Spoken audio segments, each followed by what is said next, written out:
예, 할렐루야. 오늘 7월 23일 목요일 날짜입니다. 오늘 본문 말씀은 로마서 2장 1절에서 11절 말씀 함께 보도록 하겠습니다.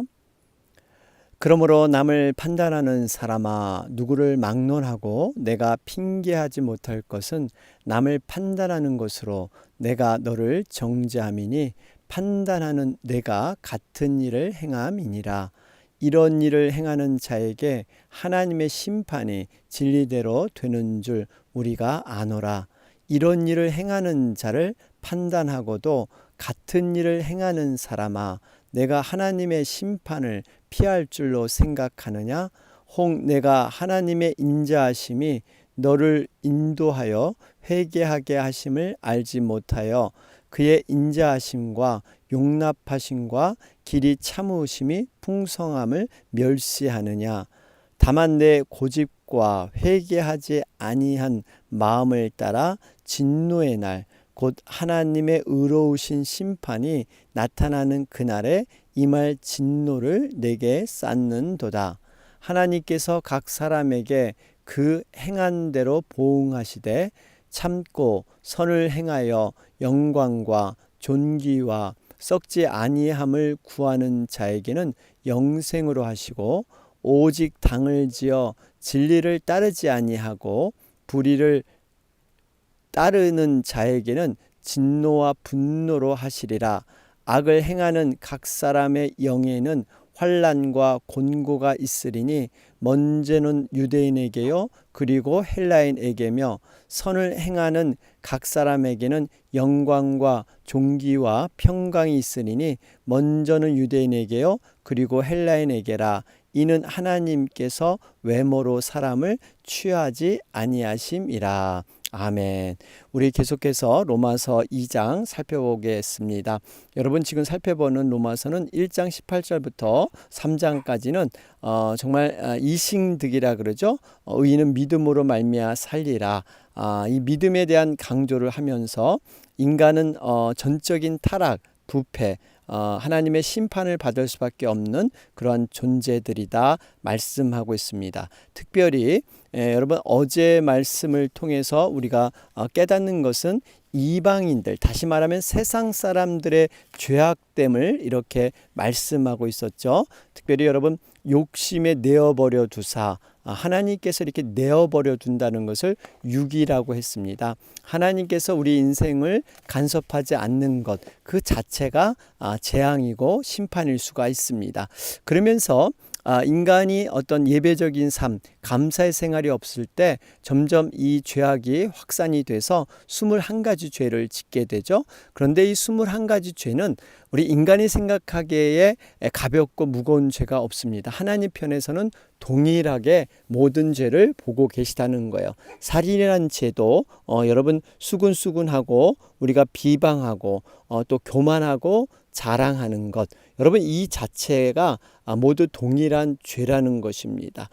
그렇기 때문에 우리가 정말 이 죄의 목록을 살펴보면서 이 죄에 해당하지 않기 위해서 우리가 정말 성령의 충만함을 늘 간구해야 될 줄로 믿습니다. 그러면서 마지막 절이 이 모든 것이 사형에 해당함을 알고도 자기만 행할 뿐 아니라 그런 일 행하는 자를 옳다 하느니라. 서로 이해관계로 서로 동조하는 것. 여러분, 이것은 우리가 영적인 분별력을 가지고 분명히 가려내야 합니다. 실수와 죄, 여러분, 분명히 이런 부분을 우리는 가려내는 것이 이제 또 하나님의 사람의 할 일들이죠. 자, 그러면서 오늘 이어지는 말씀이 그러므로 남을 판단하는 사람아, 여기서 남을 판단하는 사람은요, 바로 유대인들을 의미하고 있습니다. 하나님을 아는 자들.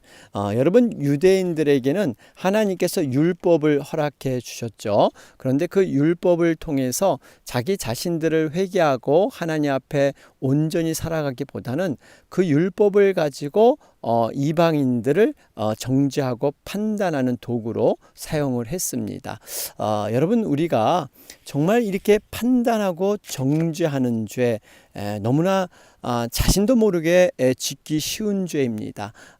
특별히 사람들 앞에서 자주 이렇게 남의 말을 하게 되면요, 어떤 칭찬이나 덕을 이렇게 얘기하기보다는 그 사람의 어떤 허물과 판단을 해서 우리가 말의 실수가 많아집니다. 그래서 여러분, 때로는 말이 적은 것도 이런 판단의 죄를 이렇게 뛰어넘을 수 있는 그러한 또 효과적인 그러한 도구가 되기도 하죠. 특별히 험담이라는 것이요.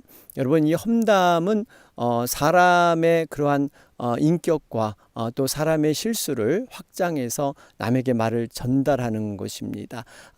리거렌 목사님이죠. 새드백 교회 처치의 담임 목사님, 그분은 이 험담을 이렇게 표현했어요. 험담하는 것은 마치 물건을 훔치는 도둑과 같습니다. 그리고 험담을 들어주는 사람은 그 도둑이 훔친 물건을 팔아주는 장무라비와 같다. 그래서 이것을 듣는 사람들조차도 이것도 잘못된 죄 가운데 빠지는 모습이다라고 책에 적어 놓았습니다. 여러분, 우리가 이 험담, 남해를 흉보는 것은 어떻게 보면 이렇게 동조, 이해를 구하고 나와 당신은 어떤 한 배를 탄 사람이다. 이것을 통해서 그 한 사람을 이렇게 험담으로 끄는 거죠. 그런데 여러분, 사람은 참 모순적인 존재예요. 이 사람이 이렇게 남의 얘기를 하면은 결국에는 내가 없을 때 나의 험담을 그 사람은 충분히 할 수 있다는 것을 스스로 입증해 주는 것이죠. 여러분, 그렇기 때문에 험담하는 사람, 여러분, 우리가 이것을 참 경계해야 합니다. 우리가 과연 어떤 것이 하나님의 덕을 끼치는 것인가, 모든 것이 가하나 모든 것이 덕이 안 되면 우리가 그것을 내려놓는 것이 중요하죠. 자, 바로 이런 모습에서 이 유대인들도 이렇게 판단하는 죄, 그 판단으로 말미암아 너가 정죄함을 받는다. 여러분, 이것이 바로 부메랑이 돼서 자신에게 돌아오는 것이죠. 우리가 어떤 사람을 손가락질 했을 때 그 둘째 손가락은 상대방을 가리키지만 나머지 세 손가락은 나에게 이렇게 향하고 있다는 거예요. 우리가 하나를 저 사람을 주었지만 나에게 향한 것은 세 손가락이 나를 향하는 것. 여러분, 이것이 바로 정죄함을 받는 것입니다. 여러분, 분명하게 이 판단과 모든 심판은 하나님의 몫입니다. 그래서 2절에 이런 일을 행하는 자에게는 하나님의 심판이 진리대로 되는 줄 우리가 아노라. 하나님의 심판이 진리대로. 여러분, 인간이 판단의 기준은요, 참 모호합니다. 자신의 어떤 감정과 이해관계와 어떤 상황과 어떤 선입관과 여러 가지가 믹스가 돼서 스스로 옳다 그르다 판단하는 것, 여러분, 이것은 내려놓아야 합니다. 특별히 남을 향한 비판은요, 자기 정죄의 서곡이라는 겁니다. 그래서 우리가 항상 어떻게 살아가야 될 것인가. 또 한 가지는 여러분, 이 판단의 기준을 생각할 때 우리가 판단은 두 가지 뜻이 있습니다. 하나는 이렇게 남이 죄를 저지르고 실수할 때 그것이 잘못됐다고 이것을 이렇게 자기 스스로 판단하고 이것을 다른 사람에게 그 실수를 전해서 이렇게 더 크게 만드는 것, 이런 판단은 잘못된 판단이죠. 그러나 성경이 말하는 좋은 판단은 남이 실수하고 죄를 지을 때 내 자신은 바로 그런 모습이 없는가, 나를 스스로 살펴보는 판단. 여러분, 이것은 성경에서 굉장히 의미 있게 하라는 판단입니다. 그래서 우리가 그런 죄에 빠지지 않도록, 그런 실수를 하지 않도록 그것을 거울 삼아서 내 자신에게 적용하는 판단, 여러분, 이것은 우리가 해야 되는 것이죠. 그러면서 한 가지, 여러분, 이 모든 것을 판단하고 모든 걸 생각해 나갈 때 자신에게는 우리가 엄격하고 상대방에게는 굉장히 관용을 베풀어야 합니다. 여러분, 근데 우리가 안타까운 것은 많은 사람들이 이걸 거꾸로 생각하죠. 자기 자신에 대해서는 굉장히 관대합니다. 그물망이 굉장히 넓고 느슨합니다. 이래서 그렇고 저래서 저렇고 자기를 합리화시키는 데는 우리가 발이 빠릅니다. 그런데 이 남에게는 굉장히 촘촘한 잣대를 들이댑니다. 조금만 벗어나면 이렇다 저렇다. 여러분 이것은 굉장히 자기 자신이 하나님 앞에 서지 못하게 하는 성숙으로 나가지 못하는 방해물이 되죠. 어쨌든 간에 모든 판단은 여러분 하나님 앞에 올려드려야 될 줄로 믿습니다. 그러면서 이제 4절 말씀을 보면요. 내가 하나님의 인자하심이, 그러면서 이 인자하심이 여러 번 반복이 돼요. 여기 보니까 그의 인자하심과 용납하심과 길이 참으심이 풍성함을 멸시하느냐. 여러분 4절의 말씀이죠. 여러분 하나님께서 우리 죄인들을 어떻게 다루시는가? 이 다루시는 방법은 여러분 인자하심, 오래 참으심, 용납하심으로 다루시고 있다는 것입니다. 우리들 보통 어렸을 때 그 또 이 교육관 이 커서도 어른들이 돼서 이 교육관을 어떻게 배우냐면 아이들이 무엇을 잘못했을 때 당시에 그것을 가지고 야단을 치고 거기에 대한 치리를 해야지 그것이 시간이 지난다면은 별 의미가 없다. 기회를 놓쳐서는 안 된다. 이것이 교육학자들이 얘기하는 그러한 지론이죠. 그런데 하나님의 방식은 좀 다릅니다. 하나님은 그저 인자하시고 오래 참으신다는 거예요. 여러분 여기 보니까 이유는 회개를 하기 위해서 여러분 회개시키기 위해서 하나님은 오래 이렇게 참으신다는 겁니다. 그래서 여러분 이것 때문에 어떤 사람들은요 하나님이 마치 살아계시지 않은 것 같다. 왜냐하면 하나님이 살아계시면 세상에 악이 없어져야 된다. 또 이 악인들이 이렇게 득세하는 모습을 보면서 이게 하나님 불공평하지 않느냐 이런 얘기를 하는데요. 여러분 그렇지 않습니다. 하나님은 분명히 살아계십니다. 그리고 죄에 대해서 반드시 심판하시고 반드시 모든 그 형벌을 죄를 다루시는 것이죠. 그러나 하나님은 한 영혼이라도 회개하길 위해서 그 회개를 위해서 이렇게 참으시고 관용하신다는 거예요. 여러분 우리 자신을 한번 돌아보세요. 우리가 만약에 죄를 짓고 잘못해서 그때그때 하나님의 심판을 받는다면 우리가 그 누구가 우리가 하나님 앞에 얼굴을 두고 서겠습니까? 다 누구든지 심판받을 수밖에 없습니다. 우리 예레미야 3장 22절 23절 말씀이죠. 여호와의 자비와 긍휼이 무궁하심으로 우리가 진멸되지 아니함이니이다. 이것이 아침마다 새로우니 주의 성실이 크도소이다. 여러분 자비와 긍휼이 무궁하시니까 우리가 진멸되지 않은 것이죠. 우리는 정말 다 진멸될 수밖에 없는 그러한 존재들이다 하는 것을 보게 됩니다. 자, 그러면서 5절 말씀에 다만 내 고집과 회개하지 아니한 마음을 따라 진노의 날 곧 하나님의 의로우신 심판이 나타나는 그날에 임할 진노를 내게 쌓는도다.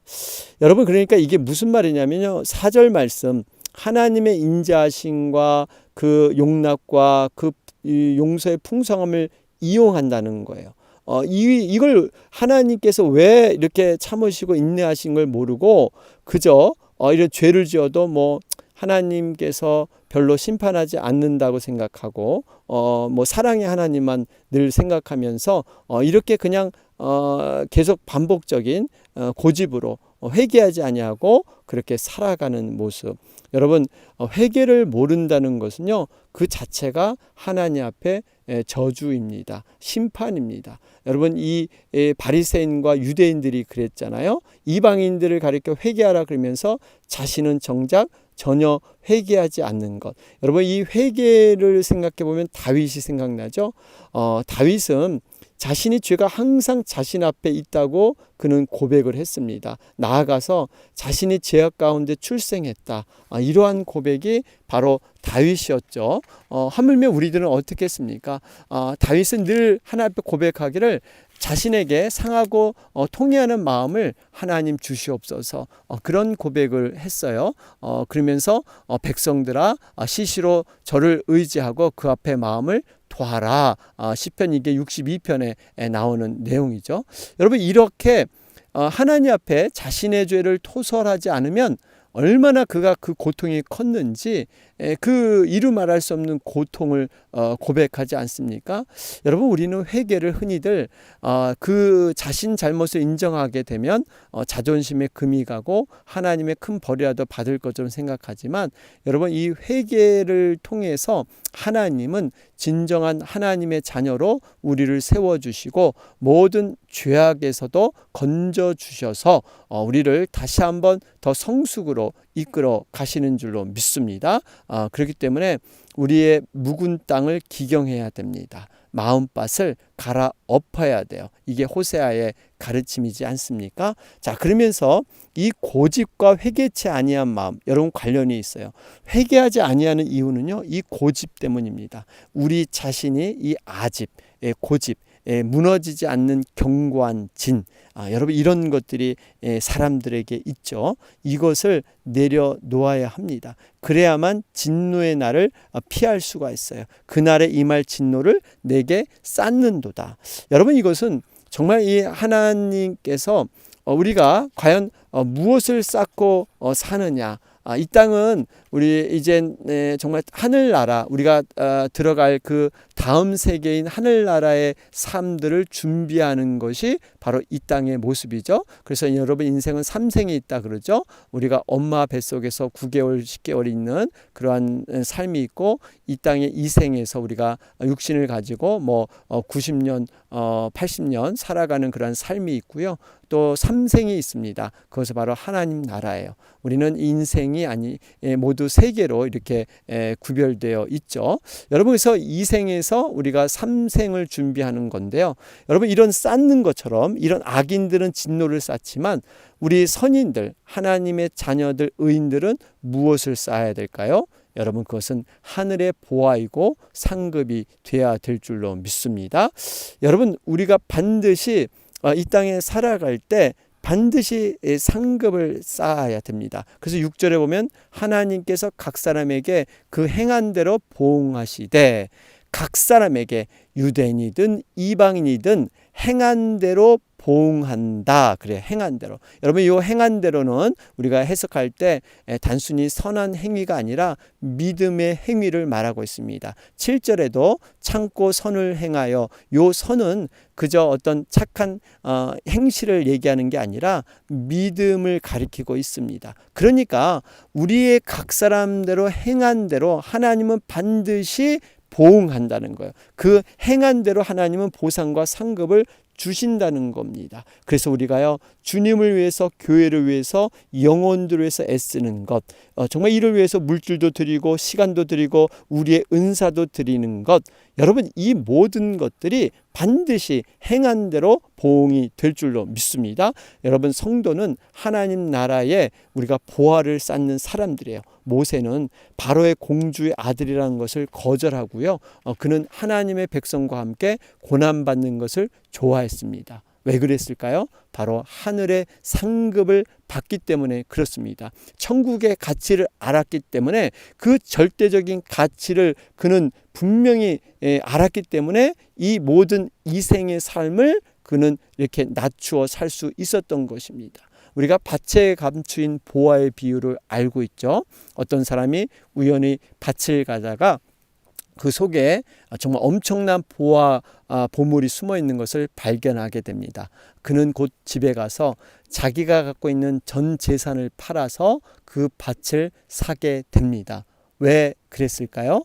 이 자기가 갖고 있는 재산보다 밭에 감추인 보화가 더 가치가 있었기 때문에, 정말 그 가치를 알았기 때문에 그렇습니다. 이 가치를 발견하고 이 가치를 경험한 자는요, 당연히 더 큰 가치 있는 것을 선택하게 돼 있다는 사실이에요. 여러분, 이것을 우리가 거꾸로 얘기해 보면요, 우리가 왜 주님을 위해서 헌신하지 못할까요? 왜 우리가 하나님 나라와 천국을 위해서 더 우리가 주님 앞에 살지 못할까요? 거꾸로 얘기하면 그 가치를 제대로 알지 못한다는 그런 얘기도 될 수가 있습니다. 분명히 하늘의 가치가 알면은 우리가 세상의 가치가 작아 보인다는 겁니다. 하늘의 상급과 보상이 더 커 보이는 것. 여러분, 가치 있는 것에 사람은 투자하게 돼 있어요. 이게 지혜죠. 가치 없는 것을 정말 쥐고 사는 것은 이건 너무 참 바보스러운 일입니다. 그렇기 때문에 우리는 분명히 정말 가치 있는 것, 보상과 상급을 바라보며 나가야 될 줄로 믿습니다. 예수 믿고 구원받으면 우리는 그냥 된다. 나는 그냥 구원만 받으면 끝이다. 여러분, 이래서는 안 돼요. 고린도전서 3장 15절에 보면 자기는 구원을 얻되 불 가운데서 얻은 것과 같으리라. 여러분, 구원을 얻되 여러분 불 가운데, 이 의미는 여러분, 불이 났을 때 어떻게 됩니까? 사람들은 어떠한 자기가 중요한 현찰이나 금은보석 이런 것을 갖고 나올 시간이 없죠. 몸만 그저 겨우 빠져나오게 되는 겁니다. 우리가 소돔에서 구원받은 롯을 통해서 알 수 있지 않습니까? 바로 이렇게 구원을 받는다는 거예요. 정말 중요한 하나님의 그 금은 보화는 다 팽겨쳐 놓고 오로지 몸만 구원받는 모습.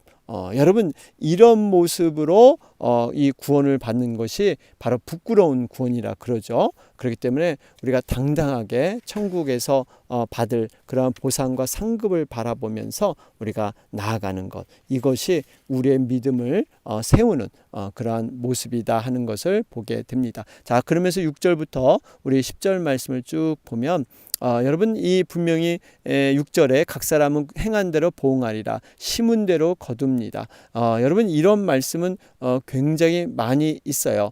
고린도후서 5장 10절 말씀, 우리가 다 반드시 그리스도의 심판대 앞에 드러나 각각 선악간에 그 몸으로 행한 것을 따라 받으려 함이라. 갈라디아서 6장 7절, 사람이 무엇으로 심든지 그대로 거두리라. 자기의 육체를 위하여 심는 자는 육체로부터 썩어진 것을 거두고 성령을 위하여 심는 자는 성령으로부터 영생을 거두리라. 요한계시록 22장 12절입니다. 보라, 내가 속히 오리니 내가 줄 상이 내게 있어 각 사람에게 그의 일한 대로 갚아 주리라. 여러분, 이러한 여러 가지 말씀들, 세상은요 그 자연법칙, 이런 말이 있죠. 여러분, 콩 심은 데 콩 나고 팥 심은 데 팥 난다. 여러분, 이런 그 말이 있는데 이것은 세상에서 또 요즘은 밖에서 어떤 분이 얘기하더라고요. 여러분, 콩 심은 데 팥이 날 수도 있다 그럽니다. 유전자 조작으로. 또 아니땐 굴뚝에 연기 날 수 있을까? 여러분, 연기가 난다 그러죠.